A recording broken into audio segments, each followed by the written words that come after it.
So, hello everyone, and welcome to another one of our podcasts. What do you think? What do you think we're going to talk about this week, Dave? I think we should go for another random one. Another random podcast. Okay. So let's get going. Let's get going.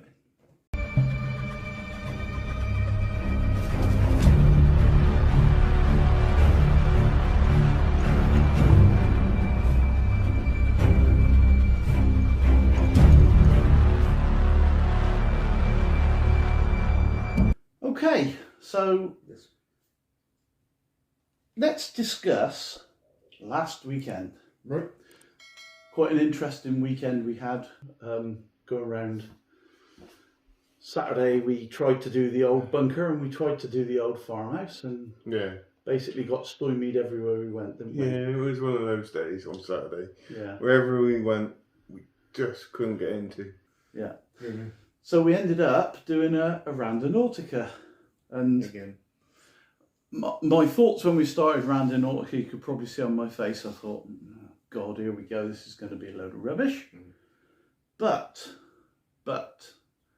we got some interesting results. we did this time, which made it a little bit more enjoyable than being sent to a farm every single time. Yeah. So, but no, I think we got some better results this time.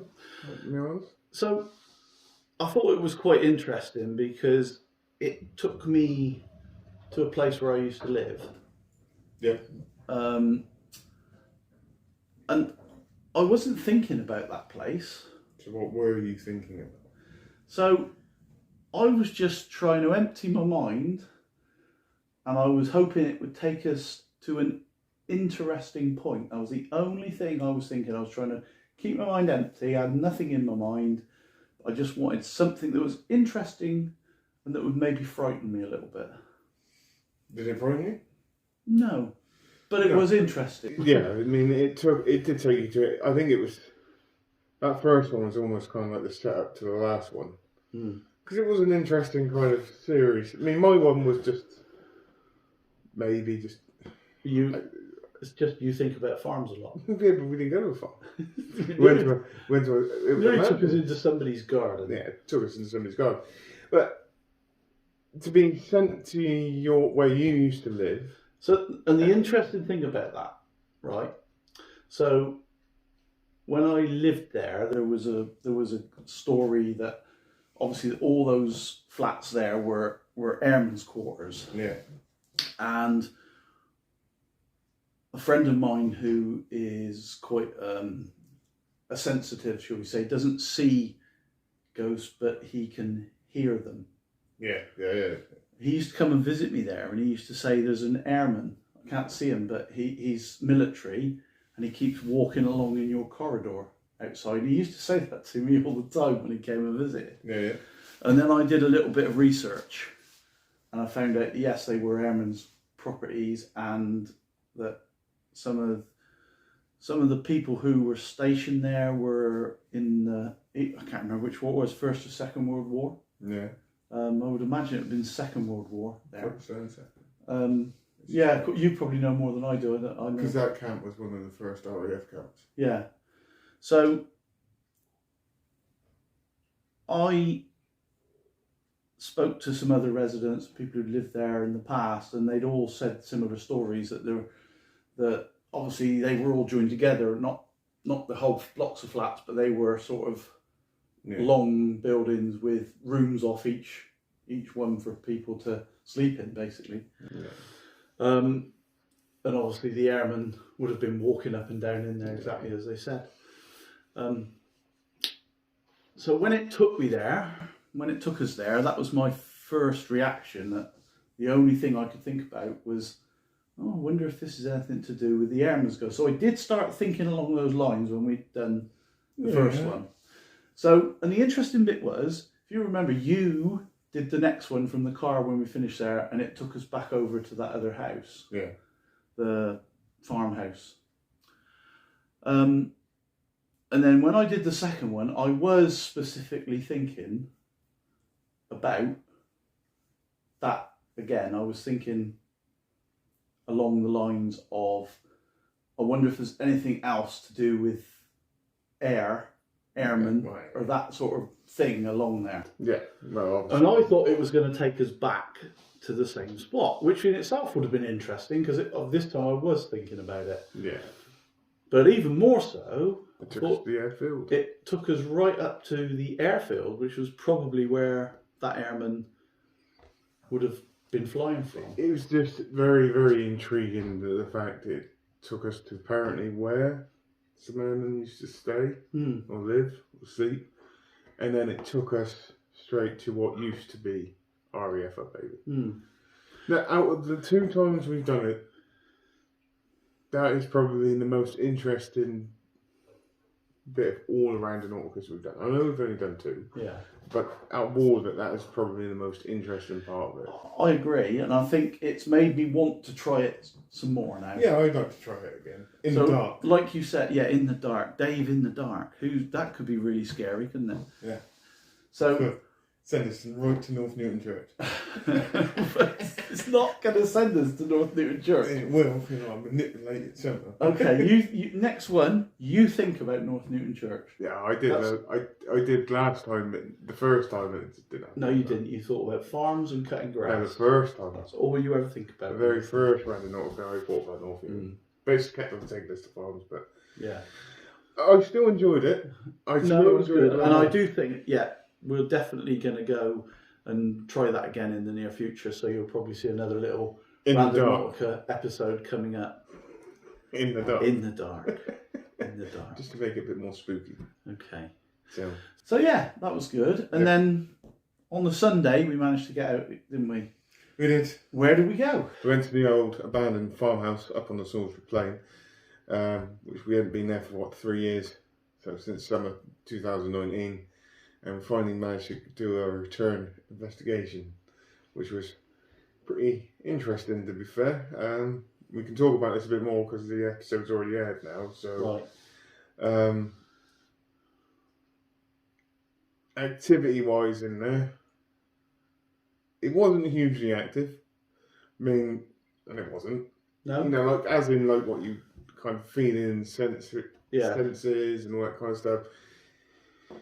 Had it at the beginning when we walked in, it felt a bit creepy, a bit vibey. It felt like something was there to a certain respect, and it just kind of just tapered off again, and exactly like the first investigation. Yeah. See, I've got a theory around that. I think with old places like that, because that really is abandoned. Nobody's lived in it probably since sort of First World War times, probably when they would have taken the plane back over. Yeah, so around that time, yeah. So nobody's lived there since then. I sort of wonder if spirits need the energy of people around to even carry on and, be there. Yeah. Because there would be no one there, would there really? The only people who'd be going in there would be troops on exercise and maybe... Which you can see in there anyway. Yeah. So there would be no one there really. It's either that, it's a good theory, or it's either the fact they just don't know what we're doing. It's possible. Like we've talked about it. I think expecting the spirits just to know what to do, if you like. Exactly. Because I felt like when we started, it's odd because when we started, it did feel like there was going to be something there. Yeah, I mean, in my personal opinion, I think there was something around, or when we tried to start communicating, it did feel like there was. My senses were picking up on something. Yeah. And as we went on, I'll tell you another thing that might not have helped is all the disturbances that we got from the motocross boats, because our concentration then kind of lapsed. Yeah. And it kind of hampered the investigation in certain areas as well. Yeah. I don't think that helped. No, either, you're probably right. To be honest, because it was literally like we were in investigation mode. You could feel it building, and then you get the off-road bikers come past, and then we'd be like a bit aware about what was going on because they could come and walk in and all that. Well, one of them tried to. One of them tried. He soon ran away. When he come across us, he soon ran away. I wish I had that on camera, but it kind of like we broke the kind of rhythm or flow, so to speak. So I just think the energy in a place like that it's there, but it's very weak. And it was and weak. It's very, very weak. It was weak, but you could also feel that they were trying, especially to start off with, to communicate with us. Yeah. That's how it felt to me, anyway. Yeah. So it was a bit frustrating. Yeah, it was still good to investigate, go back there and investigate, but it was just a bit frustrating at certain points. But and that's not because we weren't getting a lot of activity. It was the fact that we were getting interrupted. That was the bit that was frustrating for me. So because you start getting somewhere, or starting to get somewhere, and then we get interrupted. Our concentration would be lapsed, and then we'd be more worried about whether we're going to get people coming into the farmhouse. So. Yeah. Apart from that, yeah, I think it was a good weekend in the end. It started off poor, but the thing is, we can still go back and do that bunker. Yeah, we can try that another time. Yeah, but we did manage to finish off something, because I think I'm quite aware sometimes we do leave stuff for a little while before we get back to it, don't we? Yeah, we've been saying we're going to get back to the farmhouse for ages, and we finally got there. Yeah, so. And I do think it's worthy of another investigation, but we're gonna have to wait for it. I think. Because it's quite active on the plane at the moment. Yeah. So the other thing I wanted to talk to you about, someone contacted us and asked us if we'd be interested in having a look at Clapham Woods. This is exciting. Clapham Woods. And I didn't know anything about Clapham Woods, so I did a little bit of research on it, and it seems like an amazing place. So it's in Sussex. Yeah. And it's got a real history about it. It's similar to Groveley in some ways, which we are going to go and do shortly. It's got a lot more to it. But Clapham Woods seems to have an awful lot of history. It's got ghosts, it's got UFOs, it's got demons. There's people been murdered and found, bodies of people have disappeared and then suddenly have been found 3 years later in areas that were searched, and quite a lot to it. And there's some bits and pieces about there are devil worshippers who use the site for rituals and things like that. So very dark place. The person who reached out to us and asked us if we would like to come and have a look down there, because they live that way, and he's a really nice guy, really straight guy, doesn't get fazed by going in the woods, but he actually said to me, I don't like going in there. We gotta go. Do not like going in there. I don't choose to go in there and just wander around like I would in any other woods. Yeah, we gotta go there. Which straight away piques my interest, because knowing him well as I do, I think if he feels like that, well, we're gonna be freaking out when we go. Nah, we won't. Yeah, we won't. You'll be fine, Dave. The best part of the story of what you were telling me at the weekend is the bit with the vicar. Yeah, so apparently, and my friend was involved in this because he went to a primary school down there, and the vicar was out walking with his dogs, is basically the story, I think, and he disappeared, and nobody could find him. Big police search through the woods, and there was, police knocking on people's doors and asking if they'd seen him, and my friend could remember that when he was a young child, the policeman coming and knocking on the door and asking. Never found the body until 3 years later. And here's the thing. That church, there's a church there, isn't there? Yes, there is. That church, vicar, church. I mean, I couldn't, just that aspect alone. Yeah. That side of it. Not even including witches, demons, UFOs, all that kind of side. That for me. Yeah. Really I think we'll be doing something in that church at some point. We're going to have to look in there and see if we get anything. So that's an exciting one that we're going to try and do fairly soon, I hope. Yeah, and that's going to be quite a biggie, that one. Yeah. That's not going to be a... Because it is quite away from where we live, so we'll have to travel down there too. We'll probably need to spend a weekend and do quite a lot of filming. No way that can be done in a day. No way. But in my opinion, anyway.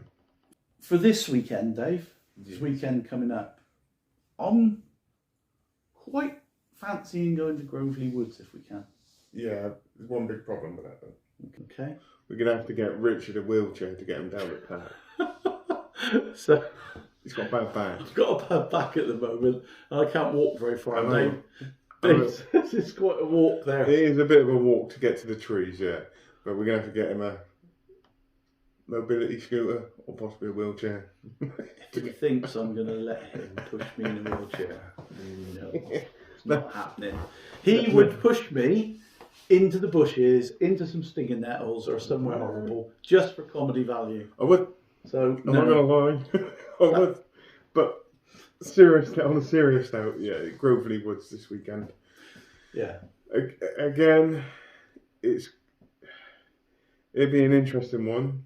I know, like I said, I've been there so many times. I kind of know the story. Yeah. I know what potentially could happen. Yeah. There, especially after the last time. Do you want to hear a brief bit? Yeah, tell me. So, I'll be honest. The very first time we actually investigated there properly, you're kind of supposed to bring a gift or a trinket to leave.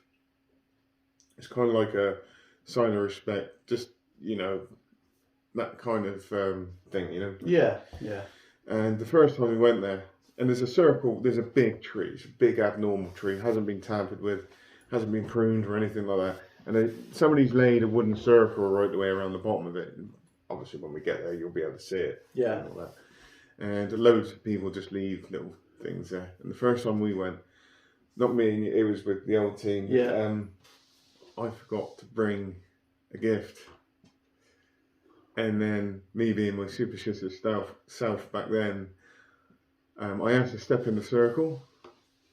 Through the spirit box, it went no. So I stepped in there anyway, which is very disrespectful, and it's something I'll never do again, ever. And then I said, look, I'm going to leave this trinket. As soon as I put that little trinket down, I think it was just a penny. I think it was 2p, 1p. Yeah. As soon as I put it down through the spirit box, it went out. So it gave me the opportunity. Yeah. They gave me the opportunity to leave the gift, but as soon as I left the gift, that was it. I had to go. And it felt so weird. And I had nightmares 3-4 days afterwards about witches at that. Okay. Well, I'm looking forward to going there. I say it's not that far from where we live, and I've never been there before, so I'm quite looking forward to having a look around there. And that's just, to be fair, that's just the trees. There are other ghost stories in there. Apparently there's a woodsman in there. Going straight through the centre is a Roman road. And you're supposed to apparently see Roman soldiers walking up and down that Roman road.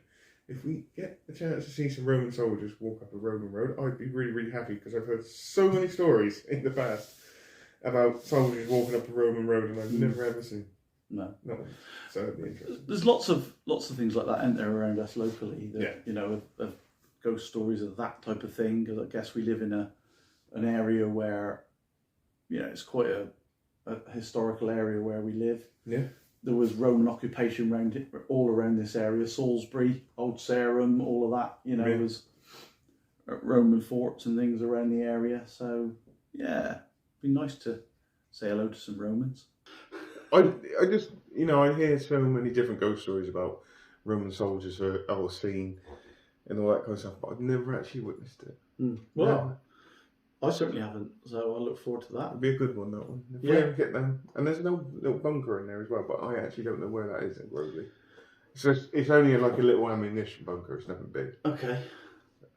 Might have to go for a little bit of exploring. Yeah, we can have a look round there. It's nothing big, it's just like one room. But... Okay. Cool. So that's our weekend sort of planned out. Yep. Just depending on what days we can do what.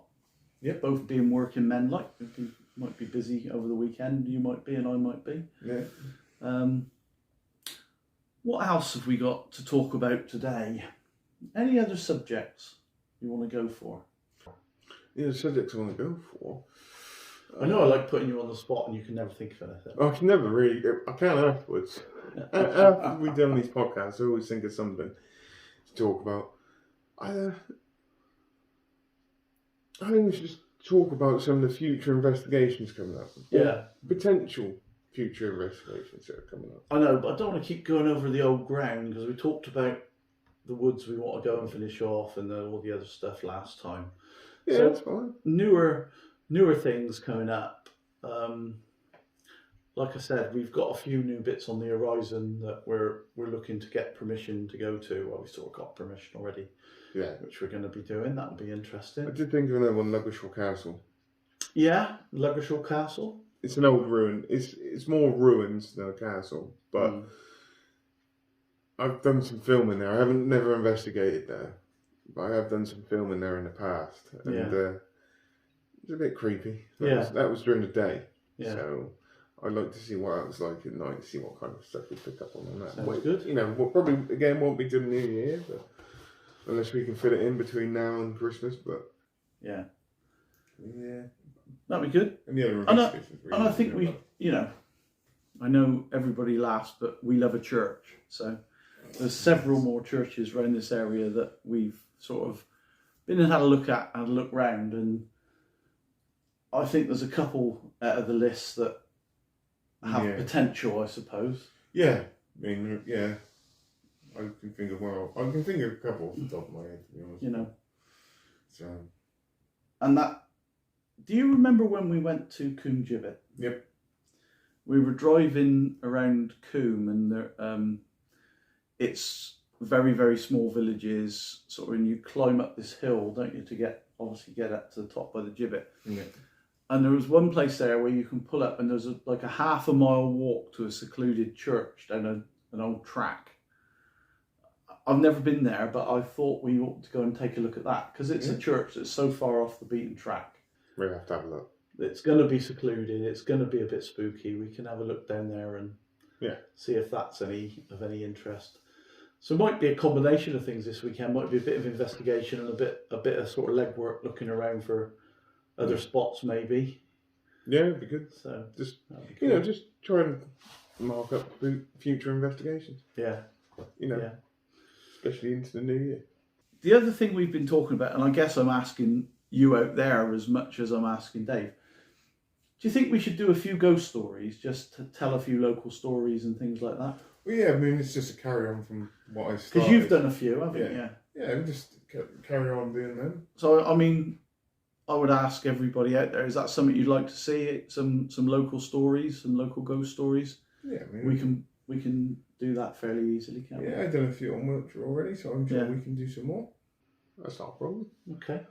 In between editing the investigations, but it's fine. Well, you did. I mean, in fairness, Dave does all the editing, sorts all the videos out. But you can. He does a lot behind the scenes. I've said that before, but he really does. I reckon that you should do the next ghost story video. Okay then. Well, I know you've done one already, but say like. Yeah, I'll find 3 ghost stories, 3 more ghost stories from Wiltshire, or even go to a different county. Okay. Go to Hampshire. Oh, not sure I can go out of Wiltshire. Do something along those lines. Okay. So, yeah. There's plenty of different bits coming up. Yeah. Plenty.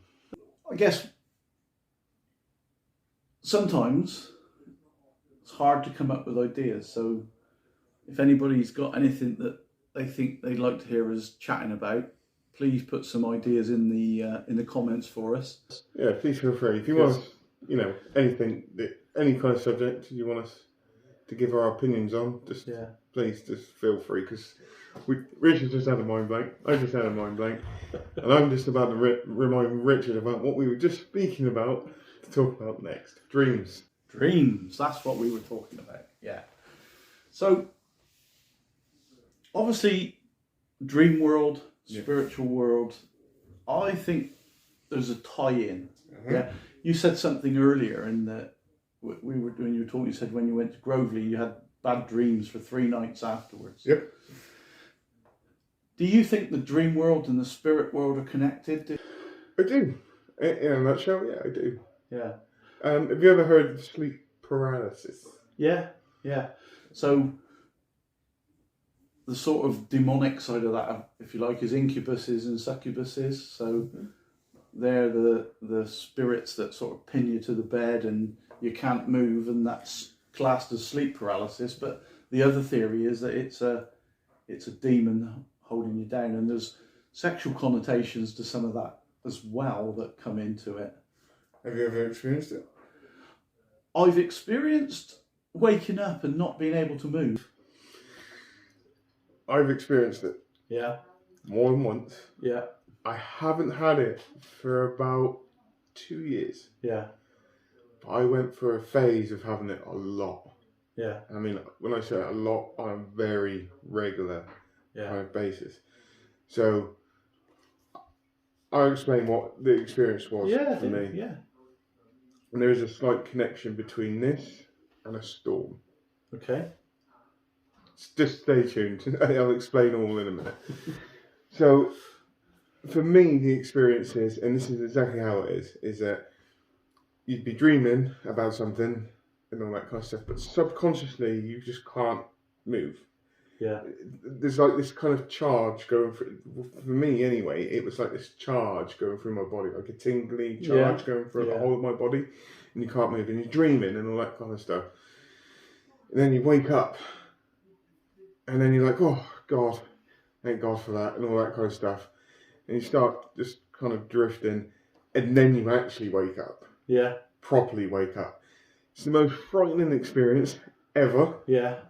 Okay, in my personal opinion, it's the most frightening thing I've ever had to go through, and I've had to go through it more than once. And chances are, because I'm talking about it tonight, it's going to happen tonight. You could have it tonight. I'll let you know. But it's the most horrendous experience. Now, in this, one of the times I had the sleep paralysis, there was a person stood at the end of my bed. Yeah. Tall guy, a male, with a beard, just looking straight at me. Yeah.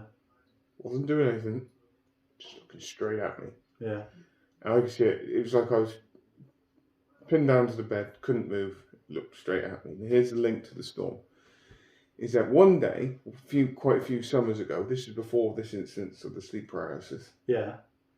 Is that there was a big thunderstorm happening outside, huge thunderstorm. Yeah. And I like watching. Yeah, lightning. so do I. Love it. I love it. I could just quite happily see the torrential rain and the lightning and all that kind of stuff. It's just fair enough. And I was looking out the window and I thought, go to the toilet. I turn around. There's a figure, a male, with a beard, staring straight at me. Yeah. And this is before I had the sleep paralysis. Right. So either the vision of that guy was embedded in my brain somehow. When I had that sleep paralysis, that guy appeared in that. Yeah. Or, potentially,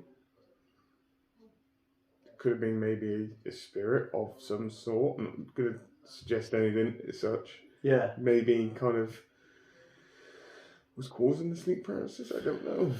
It's interesting. I mean, dreams are quite an interesting topic, really. I mean, when I was younger, I used to have a recurring dream that I was driving a red car, and you'll know the road if you're coming from Amesbury towards Uphaven. Yeah. I think it's just after you come through Enfield and you come to Compton. There's a little place called Compton, and there's a bit of a sharp bend there, and there's a great big old gnarly oak tree right on that bend. Yes, there is, yeah. I had a recurring dream, and I've probably had that dream when I was younger, certainly tens, if not hundreds of times, where I'm coming round that bend in a red car, and I'm going too fast, and I crash into that tree and die. Oh. And because I had it so many times, I've always refused to have a red car. Really? It stopped me from ever having a red car. At the time, funnily enough, I had a red car. And I sold the car and got a different colour car because I was so convinced I was going to crash it and hit that tree. Yeah. And even to this day, when I drive by it every day. I drive that road every day. Yeah, same as it. And every time I go by it, it reminds me of that dream. I think about it. I think dream world, spiritual world are very much connected. Yeah, I do. And I think, maybe it's another channel where people who've passed on can make contact. Yeah. It's quite a possibility. Yeah, I reckon so too. I do truly believe that as well. I really do. Yeah. I really, really do. I mean, Grace, another instance is my mum, when her brother passed away, and she was asleep. She said she was asleep. She said she saw him and stood at the end of the bed. Yeah. It's clear as day. So this day.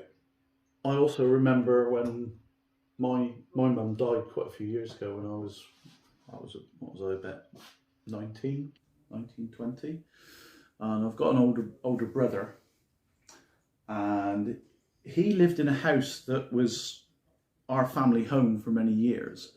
At the time my mother died, she didn't live there anymore. We'd moved away, and my brother had stayed there in a farmhouse working on that farm and had the same house. And when my mum died, there were several instances where my brother said he felt like our mum was there and watching him, and several times he thought out of the corner of his eye he saw her sitting in a chair that she used to sit in the kitchen. Really? Whether that's connected, grief's a funny thing. It can make you feel strange, can't it? But certainly he's not at all interested in the paranormal or anything like that. He doesn't believe it. Just doesn't believe it. But it intrigued me because he really did, for a while there, keep thinking that he had possibly seen her. Yeah. Yeah, my mum's the same. Yeah. Mum's the same. So who knows? Is that just something that happens in our minds, or is that really something that there is that connection there? Because I think there is a connection. For me, I often think that maybe the spirit is stronger when someone's passed on very recently. Yeah. Maybe they are more able to sort of travel to places perhaps where they lived or that they loved, and they want to see it. Perhaps they're confused, they don't know. Well, it could be just to check in, make sure that everybody's okay. Could be. Yeah. Just something along those lines as well. It's interesting. So, I think it's all connected in some sort of way. Yeah, but dreams are strange. I've had an experience similar to you where this was a strange one. It's like a dream within a dream. I don't know if you've ever experienced that. But that's kind of like what sleep paralysis is like. It's like you're dreaming that you're dreaming. Yeah. So I've had a dream whereby I've woke up in my dream. Yeah, that's exactly it. I've woke up and I think I'm awake. Yeah. I'm wide awake. That's exactly it. And I can't understand why I can't move. And I'm like, oh my God, this is really strange. And you get to the point, you get so tense and so nervous, and your anxiety starts to build, and then all of a sudden you sort of shake. That's like a dream within a dream. That's a classic example of sleep paralysis. Yeah. Because that is exactly, I've had that before. Like I said, I haven't had it for 2 years. Yeah, I've experienced that a couple of times. It is not a nice feeling, and I do believe that pretty much every single time I've woken up from that, I haven't gone back to bed. Yeah. Because it frightened me that much. Yeah. Because I think the worst thing about that is the fact it's out of your control. Yeah. As well, you're not in control of it. No, that is the thing. I was totally absorbed, and I believed I'd already woken up. I was awake. I couldn't move, and then suddenly I am awake and I can move, and it's like that was so real. Do you know one of the most scariest experiences I had with the sleep paralysis? Yeah, and it frightens me. It does actually frighten me. This one is it just happening. What you just said. You're dreaming, and then you wake up. You can't move, and all that kind of stuff. But the first time you think you're actually awake, like you're saying. I had that. I thought I was actually awake. Yeah. And in this, I got dragged out of my bed. Yeah. Not actually. I never actually got dragged out of my bed.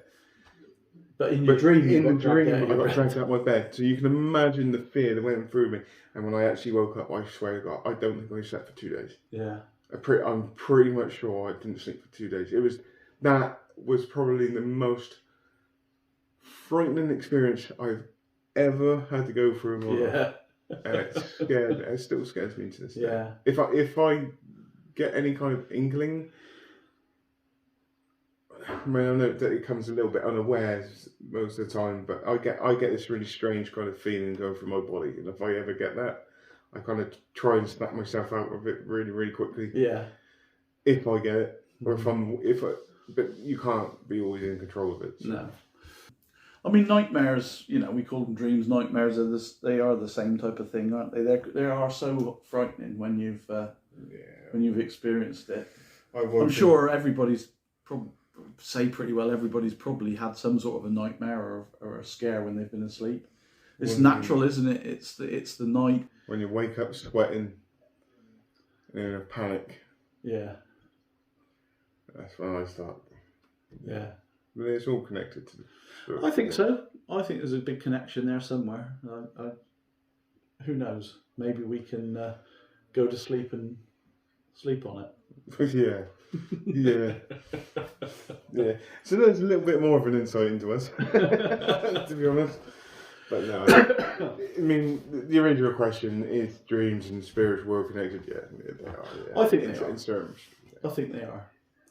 You know, whether you get a visit from a relative that's just passed, or whether you just see an apparition. So it begs the question then: if dreams and the spirit world are connected, you sort of think that dreams happen in another realm, if you like, and maybe spirits can influence your dream.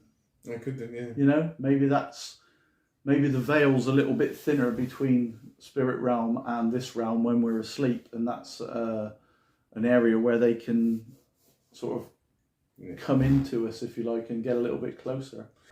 If any of you guys know or got any more information on this, though, please put it in the comments. Yeah, we're not the experts. We haven't got all the things, but please, if you've got any stories about it, put it in the comments. If you've got any good explanations for it, please feel free. I mean, we're only sharing our experiences. We're not saying we know exactly what's going on. So we don't know a lot. But it'd be grateful if you could give us, your stories as such. Yeah. So very good. So the question is do you think the dream world and the spiritual world are connected?